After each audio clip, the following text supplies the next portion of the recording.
얼마 전에 아주 날씨가 화창한 날에 저희 아들과 함께 해운대 바닷가를 한번 나간 적이 있었습니다. 둘이 그 해운대 바닷가 벤치에 앉아서 음료수를 하나 마시고 있는데 그 앞으로 지나가는 사람들이 많이 있더라고요. 근데 갑자기 웬 젊은 여성 한 사람이 다가오더니 티켓을 한 장 건네는 거예요. 그래서 이게 무슨 티켓인가 봤더니 음악회 공연 티켓이었습니다. 그래서 그 내용을 봤더니 합창하는 이 공연이에요. 제목이 세계 거장들과 함께하는 그라시아스 합창단 공연 이렇게 되었습니다. 그래서 그라시아스 합창단이라고 잘 못 들어본 것 같은데 이게 뭔가 싶어서 뒷부분을 봤더니 아주 익숙한 사람의 얼굴이 거기에 있었습니다. 가만히 보니까 구원파의 박옥수예요. 그래서 여러분 제사함 거듭남의 비밀 그러면서 집회하는 이 박옥수라는 사람이 있지 않습니까? 그러니까 구원파 집회에 이제 초청하는 미끼로 이제 음악회 공연 티켓을 같이 그렇게 전해 주었던 것입니다. 이 음악회 이 티켓도 아주 깔끔하게 디자인이 잘 되어 있고 가고 싶은 마음이 들도록 그렇게 만들었어요. 그리고 그 음악회 규모도 그 백스코에 있는 공연장인데 그 굉장한 규모로 그렇게 진행이 되더라고요. 서울 같은 경우에는 LG 아트홀, 그 유명한 그런 장소에서 그런 공연을 하고 사람을 모읍니다. 보통 일반 교회에서는 쉽게 접근하지 못하는 그런 방법으로 이제 포교를 하는 거죠. 저는 이걸 보면서 이 이단들이 전도에 물불을 가리지 않는데 사실 이 사람들은 진짜가 아니라 가짜거든요. 가짜 복음입니다. 짝퉁 복음입니다. 가짜를 가지고도 이렇게 열심을 가지고 그렇게 헌신적으로 그렇게 그들의 이 교리를 또 포교하는 그런 열심이 있는데 우리는 진짜를 가지고 있는데 진짜를 가지고도 너무 무력하게 나약하게 그렇게 또 살아가고 또 전도에 대해서도 무감각하지 않은가 그런 생각을 해보게 되었습니다. 여러분 이 구원파들은 정말 전도에 열심히 있어요. 요즘은 이렇게 음악회나 다른 어떤 방법들 어떤 문화적인 도구를 이용해서 또 그들이 전도를 하는데 옛날에는 이런 80년대 90년 2000년대 초반까지 이 길거리에 구원파들이 많이 있었고 또 이 구원파들이 또 교패가 붙은 교인들의 집을 많이 찾아다녔어요. 그렇게 찾아가서 교인들을 만나서 뭐라고 질문합니까? 당신은 구원받았습니까? 이런 질문을 하죠. 여러분 그렇게 구원받았습니까? 라는 질문에 혹시 만나본 분들 어떻게 대답하셨어요? 구원받았다는 대답을 다 할 겁니다. 보통 신앙이 있는 사람들은 이 구원의 확신이 있으니까 구원받았다 그렇게 대답을 하는데 근데 이제 또 이 사람이 이렇게 묻는 거죠. 그럼 언제 어느 때 몇 년도에 몇 월 며칠 날 구원을 받았습니까? 그러면은 당황스러워요. 헷갈립니다. 언제였지? 내가 구원받은 것 같은데 그 날짜는 전혀 생각하지 않고 있었거든요. 근데 그 날짜를 묻는단 말입니다. 그럼 이때부터 당황하기 시작해요. 그러면은 이 구원파 이단들은 이 전도하는 사람, 포교하는 사람들이 훈련이 잘 돼 있거든요. 그 빈틈을 파고 들어가서 거기서 이제 미혹하고 현혹을 하게 되는 거죠. 그러면 되게 말씀에 기초가 없는 사람들은 거기에 흔들립니다. 넘어가는 사람들도 있어요. 근데 말씀에 기초가 있는 사람은 전혀 흔들림이 없습니다. 지금 이 자리에 계신 우리 교우들께 제가 한번 질문을 드리겠습니다. 지금 여러분은 다 구원 받으셨습니까? 네. 구원의 확신이 있습니까? 네. 이게 있어야 돼요. 네. 이게 흔들리면 안 됩니다. 구원의 확신이 흔들리면 안 된다는 거죠. 구원 받았습니까? 이 질문은 구원 받을만 하는 질문이 아니에요. 예수 믿고 믿음의 삶을 살아가는 사람이라면 누구나 이 구원의 확신이 있어야 되고 또 자신의 구원을 돌아보고 점검해야 돼요. 진짜 나는 구원받은 사람인가? 이걸 한번 스스로 돌아봐야 된다는 것입니다. 오래전에 독일에 있는 신학대학 학장이 버스를 탔어요. 버스를 탔는데 그 버스 옆에 연세가 지긋한 할머니 한 분이 앉았습니다. 같이 버스를 타고 가는데 이 할머니가 이 신학대학 학장 목사님이죠. 이분에게 질문을 하는 겁니다. 선생님, 혹시 예수 믿으세요? 이 말을 들은 이 신학교 학장이 참 할머니 열심히 대단하시다. 그런 생각으로 기쁜 마음으로 그렇게 대답을 했습니다. 예, 할머니 수고가 많으시네요. 나는 모태에서부터 교회를 다닌 모태신앙입니다. 이렇게 정중하게 대답을 했습니다. 그래서 또 할머니가 또 질문을 합니다. 나는 지금 선생님한테 모태신앙이냐 아니냐 이걸 물은 것이 아닙니다. 예수 믿고 구원을 받았는지 받지 못했는지 이걸 질문한 것입니다. 이 말을 들은 이 신학대학 학장이 기분이 좀 상했어요. 내가 모태신앙이라고 얘기를 했는데 할머니가 이렇게 푹 들어오니까 좀 당황스럽기도 하고 기분도 상했던 거죠. 그러면서 이렇게 대답을 했습니다. 할머니, 나는 목사고 신학대학에서 목사를 길러내는 교수고 학장입니다. 그런 얘기를 하니까 이 할머니가 전혀 기죽지 않고 또 이렇게 질문을 합니다.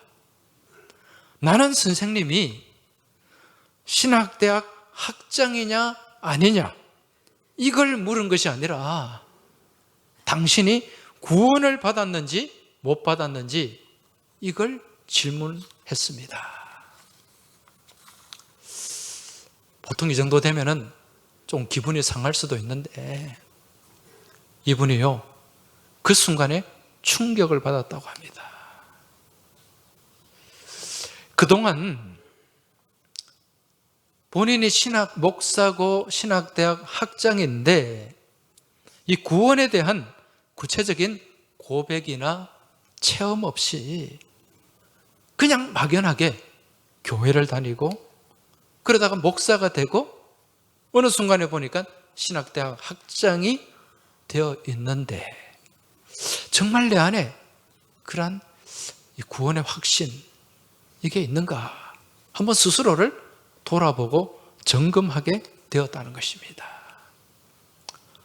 여러분, 우리가 신앙생활을 함에 있어서 교회를 오래 다녔느냐 내가 교회에서 직분이 무엇이냐 이게 중요한 게 아니에요. 내 안에 진짜 예수님이 계시고 내 안에 확실한 구원의 확신이 있느냐 이게 분명히 있어야 돼요. 신약 고린도후서 13장 5절에 보면 이런 말씀이 나옵니다. 너희는 믿음 안에 있는가? 너희 자신을 시험하고 너희 자신을 확증하라. 너희가 믿음 안에 있는가?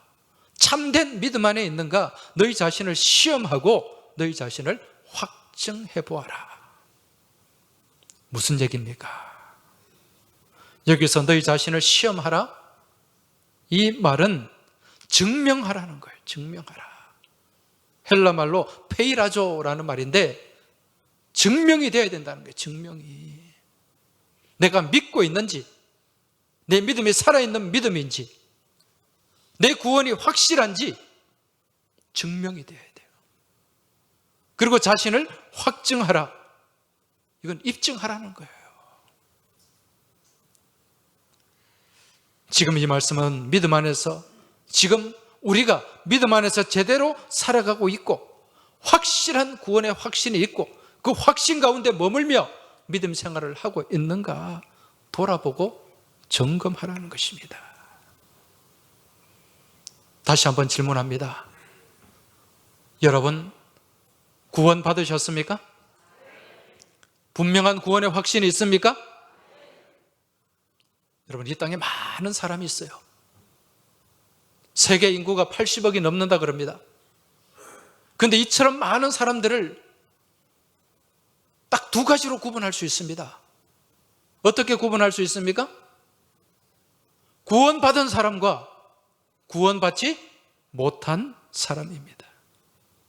딱 두 종류의 사람밖에 없어요. 마지막에는 딱 두 종류만 나뉘어지게 된다는 것입니다. 여러분, 천국의 존재를 믿으십니까? 왜 이래 아멘이 약해지십니까? 다시 한번 질문하겠습니다. 천국의 존재를 믿으십니까? 믿어야 돼요. 왜? 천국은 분명히 있기 때문에. 하나님을 불신하고 천국을 부정하는 사람들은 천국이 없다고 합니다. 그들이 아무리 천국이 없다고 한들 그렇다고 해서 천국이 없는 게 아니에요. 눈에 안 보인다고 해서, 못 보는 사람들이 없다고 해서 없는 게 아니라는 것입니다. 여러분, 공기가 눈에 안 보인다고 공기가 없나요? 공기가 눈에 보이는 분 한 사람도 없을 거예요. 근데 공기가 있어요, 없어요? 산소가 있어요, 없어요? 있잖아요. 우리 눈에 보이는 것으로 판단해서는 안 됩니다. 여러분, 지금 지구가 조용하니까 지구가 그냥 가만히 있는 것 같죠? 아닙니다. 지금 우리가 살고 있는 이 지구는 무서운 속도로 움직이고 있어요. 달려가고 있어요. 근데 그게 느껴지지 않으니까 지구는 가만히 있다. 사실입니까? 거짓입니까? 거짓이잖아요. 여러분, 성경에서 가장 미련하고 가장 어리석은 사람, 어떤 사람이라고 얘기합니까? 가장 어리석은 사람, 하나님이 없다고 말하는 사람, 하나님을 부인하는 사람, 가장 어리석은 사람이라고 말씀하고 있습니다. 여러분, 우리 하나님은 지금도 살아계신 하나님이신 줄 믿으시기 바랍니다. 지금도 나와 함께 하시는 하나님이신 줄 믿으시기 바랍니다. 그리고 영원히 나와 동행하시는 영원하신 하나님이심을 믿으시기 바랍니다. 이런 하나님이 함께 하시고 역사하시고 다스리시는 나라가 하나님의 나라입니다. 그리고 우리가 이런 하나님과 함께 거할 나라가 바로 천국인 줄 믿으시기 바랍니다. 그럼 천국은 어떻게 갑니까? 어떻게 해야 천국에 갈 수 있어요? 많은 돈을 가지고 돈으로 천국을 살 수 있습니까? 아니면 권력을 가지고 권세를 가지고 그 힘으로 천국에 들어갈 수 있습니까? 아니면 착하게 살아서, 착하게 그렇게 살아서 들어가는 곳이 천국입니까? 아닙니다. 천국은 어떤 사람이 들어가는가? 오늘 말씀 1절을 한번 보십시오. 오늘 1절 말씀을 보시면 형제들아 내 마음에 원하는 바와 하나님께 구하는 바는 이스라엘을 위함이니 곧 그들로 구원을 받게 함이라. 여러분, 이 로마서 말씀은 누가 기록했습니까? 사도 바울을 통해서 기록된 말씀이죠. 여러분, 사도 바울은 간절한 소망이 있었어요. 그게 무엇인가? 자신의 동족 이스라엘 백성들이 구원을 받는 거예요. 이스라엘 백성들이 구원의 대열에 합류하는 것입니다. 왜 그런 마음이 있는가? 여러분, 이스라엘 백성들은 선택받은, 하나님께 선택받은 선민들입니다. 아브라함 때부터 계속 하나님을 알고, 그리고 그 율법 안에, 하나님께서 주신 율법 안에 삶을 살아온 민족이 이스라엘 민족이에요. 그런데 이러한 이 백성들이 구원의 대열에 합류하지 못한다는, 그 얼마나 안타까운 일입니까? 얼마나 억울한 일입니까? 일찍부터 하나님을 알고 하나님을 믿어온 사람들인데 이들이 천국을 못 간다면 얼마나 억울하냐는 것입니다. 오늘날로 바꾸어서 얘기한다면 어릴 때부터 모태신앙으로 자라나서 평생을 교회 다니고 신앙생활을 했는데 천국에 못 가요. 얼마나 안타깝고 얼마나 억울한 일입니까? 그러한 마음이 사도 바울에게 있었다는 것입니다. 그래서 자신의 동족을 구원하기 위해서 바울은 기도했고 또 그들에게 복음을 전하기 위해서 최선을 다했던 것입니다.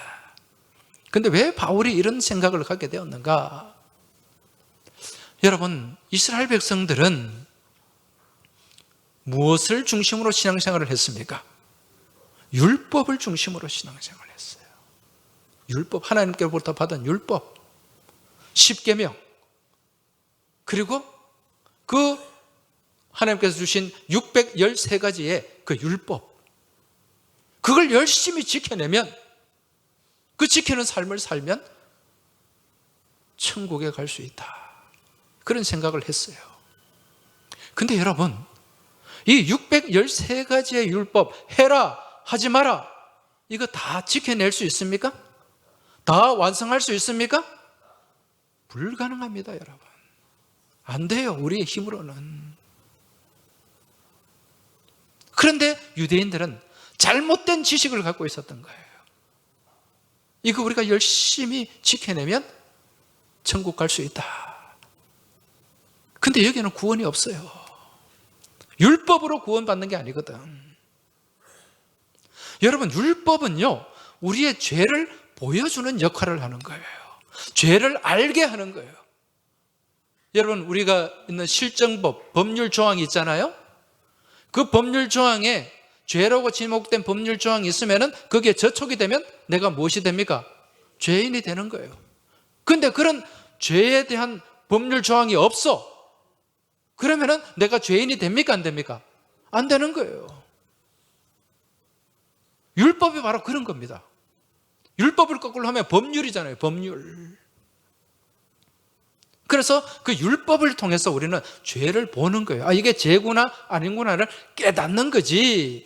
그 율법이 우리 죄를 사하고 구원할 수 없다는 거예요. 그래서 어느 신학자는 이 율법을 무엇에 비유하는가? 그 구정물통에 막대기로 비유를 합니다. 여러분, 옛날 시골에, 부산 시내도 마찬가지였을 것 같은데, 설거지 하면은 그 구정물을 안 버리고 구정물통에 모았어요. 네. 시골만 그렇습니까? 네. 시골에는 그걸 모읍니다. 네. 왜 모으는가? 그 구정물을 가지고 돼지도 먹이고 쇠죽도 끓이고 그렇게 하거든요. 그 쌀뜨물, 음식 찌꺼기 같은 게 거기에 있지 않습니까? 큰 구정물통이 있어요. 근데 그 구정물통이요, 평소에는 보면은 위에 물이 어떻습니까? 맑아요. 그런데 거기에다가 막대기를 하나 들고 구정물통을 확 돌려 휘저어봐요. 그러면 어떻게 됩니까? 그 밑에 가라앉아 있던 콩나물 대가리, 김치 쪼가리, 생선 뼈다귀 올라옵니까? 안 올라옵니까? 올라오는 거예요. 율법이 뭔가? 이 막대기와 같은 거예요.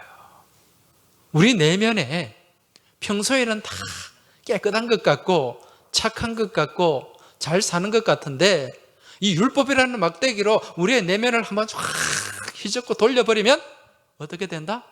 온갖 죄 찌꺼기가 다 올라와서 내가 죄인이라는 것을 볼 수 있게 되는 그거예요. 그 이상 그 이하도 아닙니다. 그러니까 율법으로 구원받을 수 있다 없다? 없다. 그런데 유대인들은요, 이거 열심히 지켜내면 구원을 얻게 된다. 그런 잘못된 지식을 갖고 있었던 거죠. 그래서 2절에 보면 내가 증언하노니 그들이 하나님께 열심히 있으나 올바른 지식을 따른 것이 아니니라. 예. 열심은 있어요. 율법을 향한. 예. 열심히 그렇게 율법을 지키고 그렇게 살아가면 될 거라 생각하는데 이게 올바른 지식이다? 그릇된 지식이다? 그릇된 지식이다. 그래서 하나님의 의를 모르는 거예요. 3절 말씀 한번 보십시오. 하나님의 의를 모르고 자기 의를 세우려고 힘써 하나님의 의에 복종하지 아니하였느니라. 여러분, 우리가 구원에 이르는 도구, 과정은 의로워져야 됩니다. 우리가 의인이 되어야 돼요. 여러분, 이 의는 두 가지 종류가 있습니다. 하나는 자기 의가 있어요. 또 하나는 하나님의 의. 오늘 말씀에 나오는 하나님의 의. 오늘 3절에 보니까 하나님의 의가 나오고 자기 의가 나오죠. 하나님의 의가 뭘까요? 하나님의 의는 이 땅에 예수 그리스도를 통해서 세워놓으신 의로운 그 과정을 얘기하는 거예요. 예수님이 이 땅에 오셔서 십자가에서 죽으시고 우리를 대속해서 죽으시고 부활하셔서 우리가 그 사실을 믿음으로 의롭게 되는 그 과정, 이것이 누구의 의다? 하나님의 의다. 근데 자기 의는 무엇입니까? 내가 의롭다고 생각하는 거예요. 내 생각으로, 내 노력으로, 내 행위로 그렇게 의로워질 수 있다. 내가 열심히만 하면, 내가 열심히 율법을 지키면 의로워질 수 있다.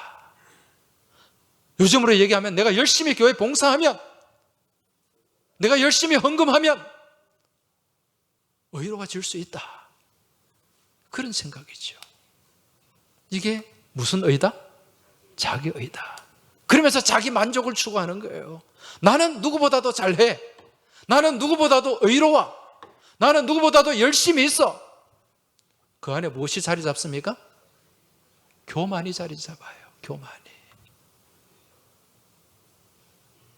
자기 의가 채워지면 교만하게 됩니다. 여러분, 교만은 무엇의 선봉이다? 패망의 선봉이에요. 거만함은 넘어집의 앞잡입니다. 지금 많은 유대인들이 자기 의에 사로잡혀 있었다는 것입니다. 열심은 있어요. 열심히 합니다. 그런데 그 열심이 잘못된 거예요. 제가 이 말씀을 드리면 우리가 신앙생활 열심히 하면 안 되는 거구나, 혹시 그렇게 생각하는 분이 계세요? 그런 뜻은 아니죠, 그죠? 우리의 신앙생활 어떻게 해야 됩니까? 열심히 해야 됩니다. 열심히 사라지면 어떻게 된다 그랬어요? 한심해진다 그랬어요. 여러분, 열심히 있어도 그 열심이 올바른 방향성을 가진 열심이 되어야 됩니다. 여러분, 속도가 중요합니까? 방향이 중요합니까? 방향이 중요한 거예요. 아무리 속도가 빨라도 이게 내가 목적하는 곳으로, 가야 할 곳으로 반대편으로 간다면 이건 엄청나게 잘못된 거죠. 더 어렵게 만들고 힘들게 만드는 거죠. 그래서 열심도요, 이 열심의 방향성이 중요합니다. 우리의 신앙생활을 하면서 열심히 해야 되는데, 그러한 열심이 하나님의 의와 하나님의 뜻에서 벗어난 열심이라면 이건 잘못된 열심이요, 자기 의와 자기 만족에 불과하다는 것입니다. 여러분, 신약의 예수님 당시에 바리새인들을 한번 생각해 보세요. 바리새인 그러면은, 열심 그러면, 둘째 가라면 서러운 사람들입니다. 얼마나 신앙생활 열심히 했는지 몰라요. 이 사람들은 일주일에 2번 금식했습니다. 하루에 3번씩 기도했습니다. 11조, 정확하게 11조 바쳤습니다. 누가 보더라도 열심히 있는 신앙인들이에요. 그리고 스스로를 바리새, 파리시, 이게 무슨 뜻입니까? 구별되었다, 구분되었다. 우리는 다른 사람과 남들과는 달라. 우리는 거룩한 사람들이야, 성별된 사람들이야. 자기 스스로 그러는 거예요. 이게 뭡니까? 교만이잖아요. 교만입니다. 이게 자기 의에 사로잡혀 있는 거예요. 그래서 예수님은 이 바리새인들, 정말 열심히 있긴 있지만 그 열심의 방향성이 잘못된 이 바리새인들을 향해서 뭐라고 말씀하셨죠? 독사의 자식들아. 무서운 말씀입니다. 회칠한 무덤이다. 겉과 속이 다르다는 거예요. 여러분, 오늘날 우리의 믿음의 삶이 이런 바리새적인 믿음이 될 수 있습니다. 무엇에 사로잡히면? 자기 의에 사로잡히며. 우리는 하나님의 의로 나아가야 됩니다. 우리의 삶에 하나님의 의가 채워져야 됩니다. 그러기 위해서는 우리가 어떤 믿음의 삶을 살아야 되는가? 오늘 9절, 10절 말씀 정말 중요한 말씀입니다. 같이 한번 읽어보겠습니다. 시작. 내가 만일 내 입으로 예수를 주로 시인하며 또 하나님께서 그를 죽은 자 가운데서 살리신 것을 내 마음에 믿으면 구원을 받으리라. 사람이 마음으로 믿어 의에 이르고 입으로 시인하여 구원에 이르느니라. 할렐루야. 이 말씀은 정말 중요한 말씀이에요. 성경책에 빨간 펜으로 밑줄을 쫙 끊어놓고 거기다가 별표 3개를 꽝꽝꽝 때려 놓으시기 바랍니다. 물론 하나님 말씀이 다 중요한 말씀인데 이 말씀은요, 이 구원의 핵심이 되는 말씀이에요. 구원의 교과서와 같은 말씀입니다. 자, 오늘 말씀해 보니까 우리가 구원받은 백성이 되기 위해서는, 하나님의 의가 충만한 우리의 삶이 되기 위해서는 어떻게 해야 된다? 마음으로 믿어야 된다. 마음으로 믿어야 돼요. 우리가 마음으로 그럼 무엇을 믿어야 됩니까? 무엇을 믿어야 됩니까? 9절에 보면 하나님께서, 또 하나님께서 그를 죽은 자 가운데서 다시 살리신 것을 네 마음에 믿으며. 여러분, 마음에 믿는다는 말이 무슨 말입니까? 마음에 믿는다. 이 말씀은요, 이 마음이 내 중심이잖아요. 그렇죠? 내 중심입니다. 내 인격의 가장 중요한 자리에 예수님을 내 삶의 주인으로 받아들이는 거예요. 그냥 내가 믿어 머리로 믿는 것이 아니라, 여러분, 신앙생활은 가슴으로 해야 됩니다. 가슴으로 믿어야 돼요. 예수님이 내 삶의 중심의 자리에, 내가 내 인생의 중심이 아니라 누가? 예수님이 내 삶의, 내 인생의 중심이 되어야 되는 거예요. 내 주인이 되는 거죠. 이게 마음으로 믿는 겁니다. 그냥 믿음 그러면 나 믿어, 이게 아니라니까요.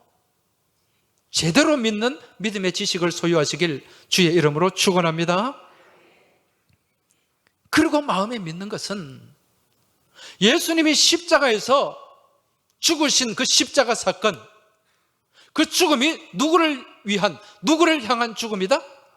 나를 향한, 나를 위한, 저 사람, 저 친구를 향한 죽음이 아니라 순전히 온전히 나를 향한, 나를 위한 죽음임을 믿고 인정하고 고백하는 거예요. 이게 마음으로 믿는 것입니다. 그리고 다시 살아나신 그 부활, 이런 그 부활이 믿음으로 고백이 되어야 됩니다. 여러분, 부활을 믿으십니까? 앞으로 부활에 동참한 것을 믿고 깨달으십니까? 이게 우리 마음으로 믿어져야 돼요. 그리고 그 십자가에 내가 죽는 것입니다. 내가 그리스도와 함께 십자가에 못 박혔나니 그런즉 이제는 내가 산 것이 아니요 오직 내 안에 누가 사는 것이다? 그리스도 예수께서 사시는 것이다. 나는 죽고 예수가 사는 삶, 이것이 바로 마음으로 믿는 것입니다. 이게 진짜 믿음이에요. 그러한 가운데, 그러한 믿음 안에서 하나님의 의가 내 삶 가운데 펼쳐지게 되는 줄 믿으시기 바랍니다. 이러한 믿음 안에서 또 우리가 나아가야 할 또 다른 단계가 있어요. 사람이 마음으로 믿어 의에 이르고 입으로 시인하여 구원에 이르느니라. 할렐루야. 입으로 시인해야 돼요. 시인한다는 말은 인정한다는 뜻도 있습니다만은 서약한다, 계약한다, 그런 의미도 여기에 같이 포함되어 있어요. 호몰로게오, 헬라어로 호몰로게오, 서약한다, 계약한다. 여러분, 그 계약은 지켜야 됩니까? 지키지 않아도 됩니까? 지켜야 되는 거예요. 그 내용을 지키고 이루어 나가는 것까지 포함이 되는 것입니다. 여러분, 하나님과 우리가 계약을 맺었습니다. 그 계약이 무슨 계약이죠? 구약과 신약인 줄 믿으시기 바랍니다. 신약, 구약 그러면은 아이고 옛날에 좋은 약이고 새로 나온 신약이네, 그런 생각하지 마시기 바랍니다. 물론 이 복음의 말씀이 우리를 치유하는 또 약도 됩니다만은 이 약이 뭡니까? 영어로 테스타먼트, 계약입니다. 약속입니다. 시인하는 것은요, 이 약속을 지켜나가는 거예요. 할렐루야. 이 약속을, 이 계약을 이행하는 것입니다. 그럴 때 우리에게 무엇이 주어진다? 구원이 선물로 주어지게 되는 줄 믿으시기 바랍니다. 여러분, 믿음은 두 가지 종류가 있잖아요. 어떤 믿음이 있습니까? 살아있는 믿음이 있고 죽은 믿음이 있어요. 죽은 믿음의 능력이 있습니까? 없습니까? 없습니다. 믿음은 살아있는 믿음이 되어야 돼요. 살아있는 믿음은 어떤 믿음입니까? 예수 그리스도를 나의 구주로 믿고 인정하고 고백하고 그 믿음 안에서 우리 주님께서 우리에게 주신 그 가르침, 그 말씀, 그 명령을 살아내는 그 믿음이 곧 살아있는 믿음인 줄 깨달으시기 바랍니다. 그래서 야고보 사도는 뭐라고 말씀합니까? 야고보서 2장 말씀에서 행함이 없는 믿음은 어떤 믿음이다? 죽은 믿음이다. 우리의 삶이 뒷받침이 되지 않는 믿음은 헛된 믿음이요, 죽은 믿음이요, 공허한 믿음이라는 것입니다. 그럼 지금 나의 믿음은 어떤 믿음인가? 내가 하나님의 말씀을 살아내기 위해서 지금도 애쓰고 발버둥 치고 눈물 흘리며 그렇게 하나님 앞에 엎드리고 기도하고 그 말씀을 살아내기 위해서 최선을 다하고 있는가? 여러분, 그러면은 구원받은 백성입니다. 그런데 그런데 하나님 말씀 따로, 내 생각 따로, 내 삶 따로, 따로 국밥 신앙에는 생명이 있다 없다?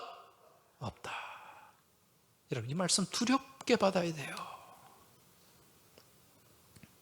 다시 한번 제가 질문하겠습니다. 여러분, 구원 받았습니까? 확실히 구원 받았습니까? 네. 구원은 열심으로 받는 것이 아니에요. 생명의 복음이 우리 안에 있어야 되고, 그 복음을 우리가 살아내는 삶이 뒷받침이 되어야 된다는 거죠. 그 구원 가운데 천국 가길 원하십니까? 천국의 소망이 늘 있어야 됩니다. 긴가민가, 천국이 있나 없나, 내가 다음에 태어나면 개로 태어날 것인가, 그런 쓸데없는 소리에 쓸데없는 생각하지 마시기 바랍니다.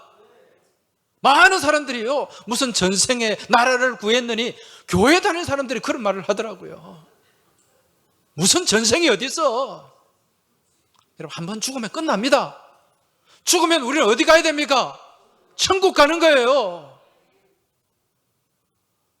이 자리에 계신 모든 믿음의 교우들 다 천국에서 만날 수 있길 주의 이름으로 축복합니다. 그러기 위해서는 이 땅의 삶을 우리가 믿음 안에서 천국을 바라고 소망하는 가운데 최선을 다해서 믿음의 삶을 살아내야 되는 줄 믿으시기 바랍니다. 그럼 천국은 어떻게 가죠? 또 다시 질문을 합니다. 천국은 어떻게 갑니까? 돈으로 갑니까? 권세로 갑니까? 좀 예쁘면 천국 잘 갑니까? 여러분, 그런 말이 있잖아요. 내가 정말 알아야 할 모든 것은 유치원에서 배웠다.